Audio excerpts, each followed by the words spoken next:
Donner aux jeunes le goût des sciences et susciter des vocations pour les métiers techniques et scientifiques, c'est l'objectif d'AcroSciences. Aider de leurs professeurs, mais aussi d'ingénieurs et de techniciens, de groupes industriels. 185 élèves de seconde de 6 établissements de l'académie ont choisi et travaillé pendant un an à un projet scientifique. Ils le présentaient aujourd'hui à l'Institut français de mécanique avancée. Jean-Paul Vincent, Frédéric Cuvier. Il s'arrête automatiquement dès qu'il voit un objet et il nous affiche la distance à laquelle il voit l'obstacle. Au début, c'était améliorer la sécurité du tram. On s'est servi du robot NXT qui était déjà présent au lycée.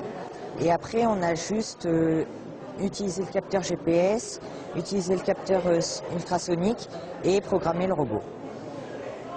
Quel que soit le projet choisi, tous ont permis à ces jeunes d'appréhender des notions techniques nouvelles, parfois même au-delà du programme de seconde. Mais tous ces jeunes reconnaissent avoir aussi appris bien d'autres choses.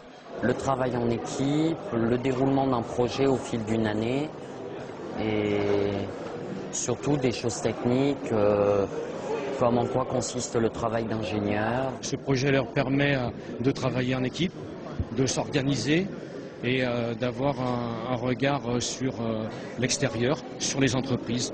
5 entreprises ont délégué toute l'année 13 ingénieurs de recherche auprès des élèves pour les aider à réaliser ces projets. De grands groupes, Michelin, Limagrin, Valeo, la SNCF, mais aussi 2 amis, petite entreprise de Montluçon, spécialisée dans les équipements de précision pour l'aéronautique et l'automobile. Nous avons besoin de techniciens, de scientifiques, pour pouvoir être forts et disposer de compétences fortes au niveau de nos métiers. Il est absolument indispensable qu'on suscite ce goût aux sciences, à la technique, auprès des élèves d'aujourd'hui qui seront nos collaborateurs de demain. Pour améliorer ce vélo électrique Michelin, ces lycéens du Puy-en-Velay ont reçu l'aide et les conseils d'un chef de projet industriel de la manufacture.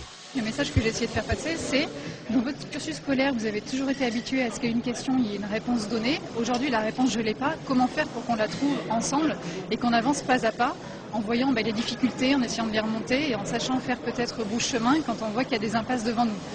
Apprendre à surmonter les difficultés, à imaginer des solutions, c'est l'objectif immédiat d'AcroSciences. Mais à plus long terme, c'est aussi un moyen de combler le manque de main-d'œuvre spécialisée. On veut leur montrer que ces carrières scientifiques et techniques sont porteuses d'emploi. Donc dans les chiffres qu'on a au niveau national, on attendrait tous les ans 40 000 ingénieurs et il ne sort de nos écoles françaises que 32 000 ingénieurs tous les années. À l'heure des choix d'orientation, cette 2e édition d'AcroSciences aura peut-être permis à certains de découvrir de nouveaux métiers et de trouver ainsi leur voie.